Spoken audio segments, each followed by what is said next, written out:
Yoga is the collaboration of body, mind, soul with the nature and creation. 21st June is celebrated as the International Yoga Day. Yoga is one of the finest lifestyle, finest living system, finest practice through which one can remain happy internally and remain healthy. Yoga Day is celebrated on 21st June every year for the simple reason that on the 21st June sun will be near the tropic of Cancer, and it is said that it will be the highest power of sun will be bestowed upon us, that is the people who are on the northern hemisphere. And we know that tropic of Cancer passes through India also. We are blessed with the power of sun. That is why we also have another scheme or international collaboration wherein we try to produce the solar alliance through which the clean energy can be harnessed using the solar power. Let it be. Today, on the occasion of International Yoga Day, we all will be cherishing the noble ideals of yoga. We may be already practicing the yoga. At the same time, I have one of the beautiful works, beautiful books written by Sri Aurobindo, The Synthesis of Yoga. Let me read the chapter 1 of Synthesis of Yoga. The Synthesis of Yoga was first appeared serially in the monthly review Arya between August 1914 and January 1921. Till it was discontinued, this was written as a serial. Hence, we must also understand the times of 1914 to 1921, the revolutionary phase, and we know the after the Alipur conspiracy case, and when Aurobindo decided to come back to southern India, Pondicherry, Puducherry we call it, and to persuade his goals of spiritualism. During these times, he started writing the works on yoga. And we have in this uh, uh, huge book, voluminous book, more than 900 pages of information and content it is having. In this work, we have nearly 4 parts, and I shall read the chapter 1, Life and Yoga, that is from the conditions of the synthesis, wherein we will try to get the idea of yoga according to Aurobindo. This whole book, this huge book has 4 parts, and every part has unique synthesis or the system of yoga wherein the idea of Aurobindo is enshrined. Part 1, the yoga of divine works, wherein he explains how it is divine or how it is achieved through divine works. Then in the part 2, the yoga of integral knowledge, and through knowledge, which is also important. And in the part 3, we have yoga of divine love. Every part has a unique content, and every part gives you a new experience or the new knowledge, which is very important to understand the ideas of Aurobindo and to understand the ideas of yoga. Part 4 has the yoga of self-perfection. It is one of the finest or fine-tuned, perfected summarization, or let me also tell you that this part has the new dimension to whole understanding of yoga, or whatever he has tried to explain in 3 parts. The 4th part gives you a new way, new vision. Let me read the synthesis of yoga. The chapter 1, it also says the summary is very simple. All life is yoga. I repeat, all life is yoga. Let me read the chapter. Before that, let us look and let us just,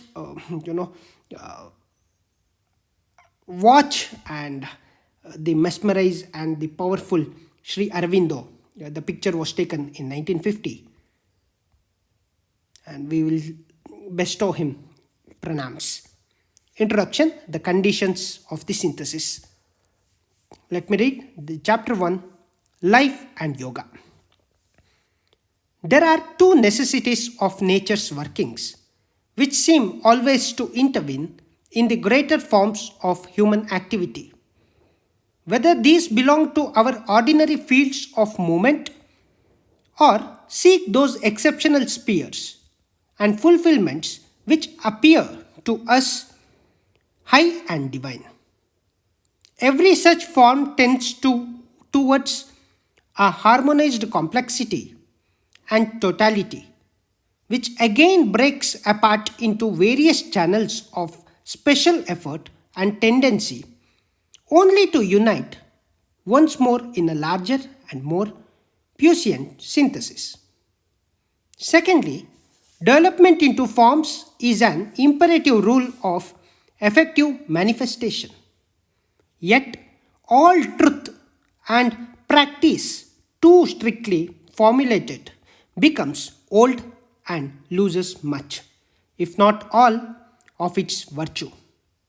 It must be constantly renovated by fresh streams of the spirit, revivifying the dead or dying vehicle and changing it if it is to acquire a new life.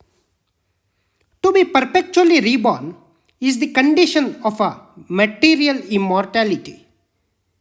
We are in an age full of the throes of travail, when all forms of thought and activity that have in themselves any strong power of utility or any secret virtue of persistence are being subjected to a supreme test and given their opportunity of rebirth. The world today presents the aspect of a huge cauldron of media in which all things are being cast, shredded into pieces, experimented on, combined and recombined, either to perish and provide the scattered material of new forms or to emerge rejuvenated and changed for a fresh term of existence. Indian yoga, in its essence, a special action or formulation of certain great powers of nature, itself specialized, divided, and variously formulated, is potentially one of these dynamic elements of the future life of humanity. The child of immemorial ages, preserved by its vitality and truth into our modern times. It is now emerging from secret schools and aesthetic retreats in which it had taken refuge and is seeking its place in the future sum of living human powers and utilities. But it has first to rediscover itself, bring to the surface the profoundest reason of its being in that general truth and that unceasing aim of nature which it represents, and find by virtue of this new self-knowledge and self-appreciation its own recovered and larger synthesis. Reorganizing itself, it will enter more easily and powerfully into the reorganized life of the race which its processes claim to lead within into the most secret penetralia and upward to the highest altitudes of existence and personality. In the right view, both of life and of yoga, all life is either consciously or subconsciously a yoga.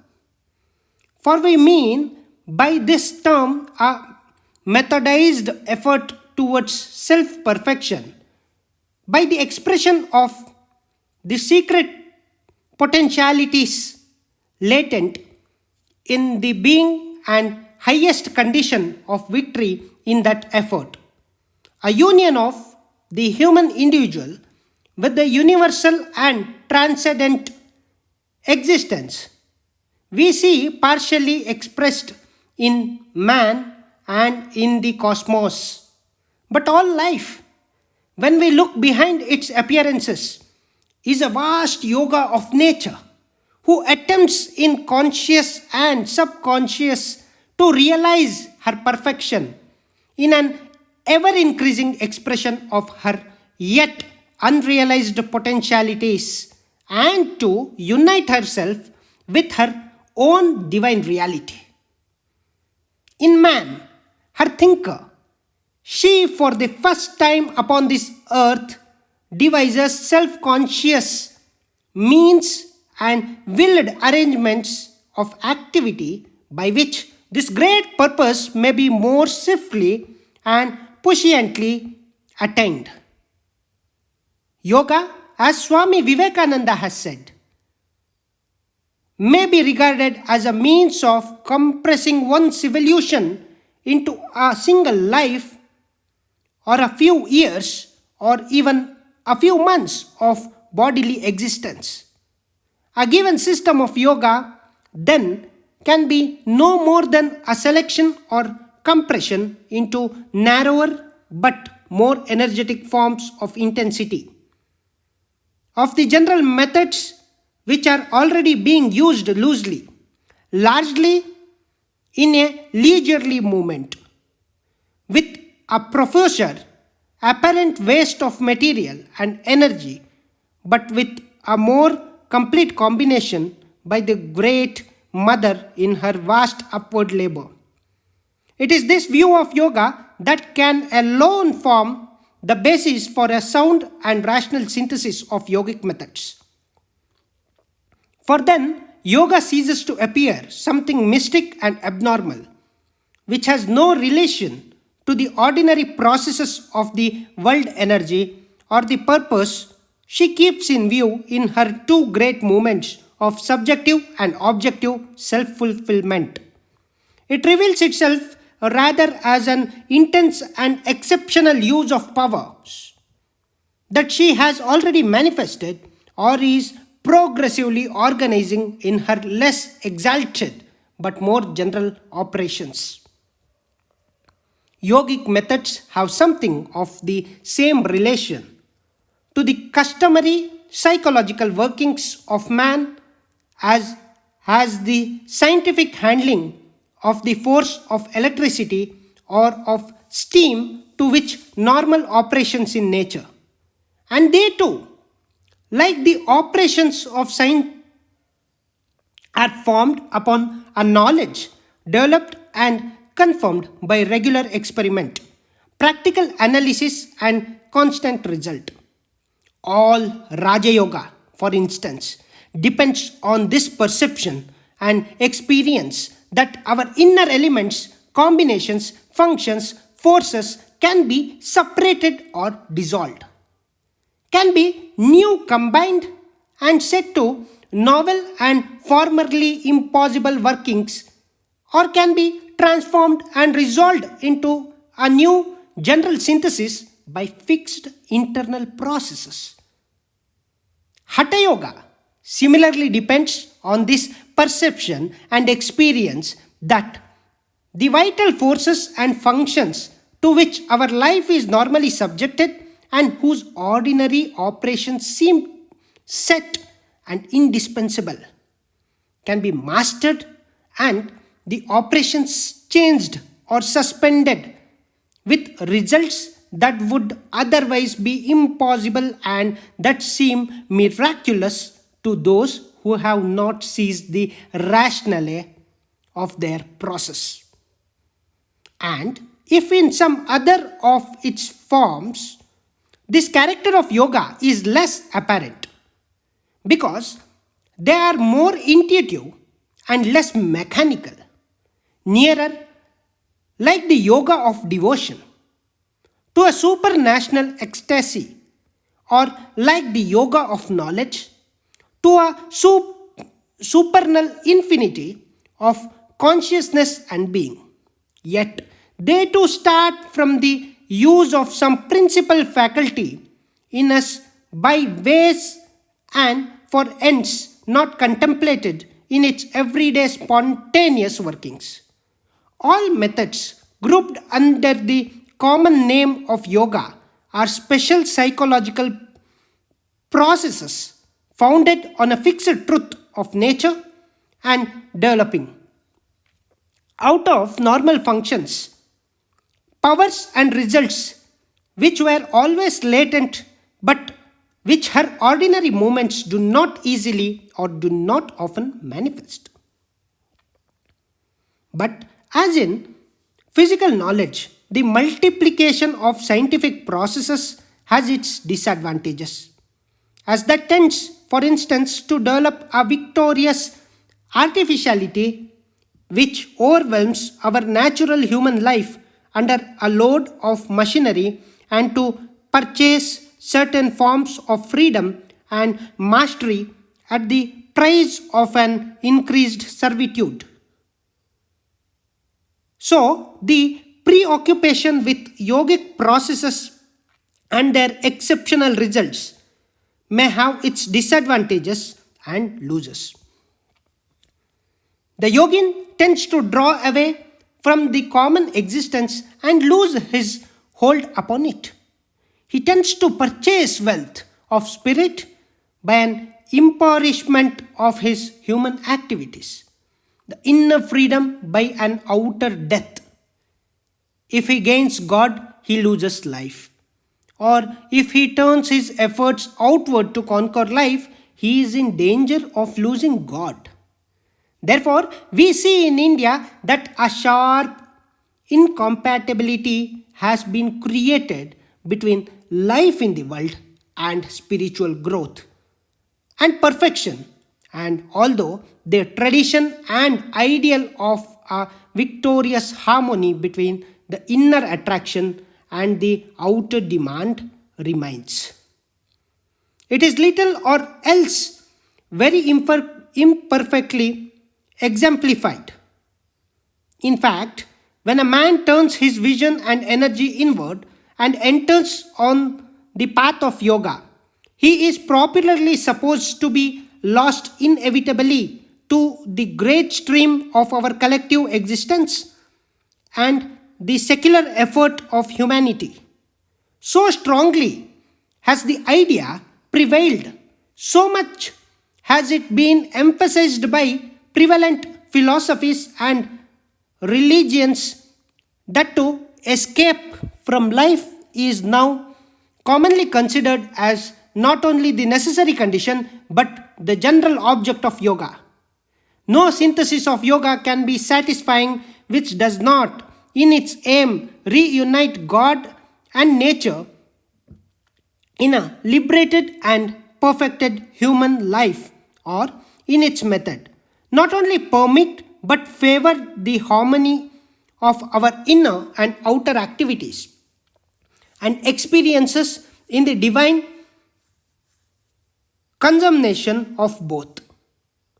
For man is precisely that term and symbol of a higher existence descended into the material world in which it is possible for the lower to transfigure itself and put on the nature of higher and the higher to reveal itself in the forms of the lower. To avoid the life which is given him for the realization of that possibility can never be either the indispensable condition or the whole and ultimate object of his supreme endure or of his most powerful means of self-fulfillment. It can only be a temporary necessity under certain conditions or a specialized extreme effort imposed on the individual so as to prepare a greater general possibility for the race. The true and full object and utility of yoga can only be accomplished when the conscious yoga in man becomes like the subconscious yoga in nature. I repeat, the true and full object and utility of yoga can only be accomplished when the conscious yoga in man becomes like the subconscious yoga in nature, outwardly conterminous with life itself, and we can once more, looking out both on the path and the achievement, say in a more perfect and luminous sense, all life is yoga. To say it in perfect and luminous sense, all life is yoga. I repeat, all life is yoga. Hope this reading was useful. Hope the core idea of this chapter you are able to summarize or you were able to grasp it through this reading. Once again, thank you very much, and don't forget the fact, as Aurobindo has said, all life is yoga. Thank you once again for joining me in this grand but great reading of Aurobindo's one good chapter, through which we will be able to enter into this great, huge, voluminous book. Thank you once again. Dhanyavad. Jai Hind. Signing off, Shreyanka S. Ranade.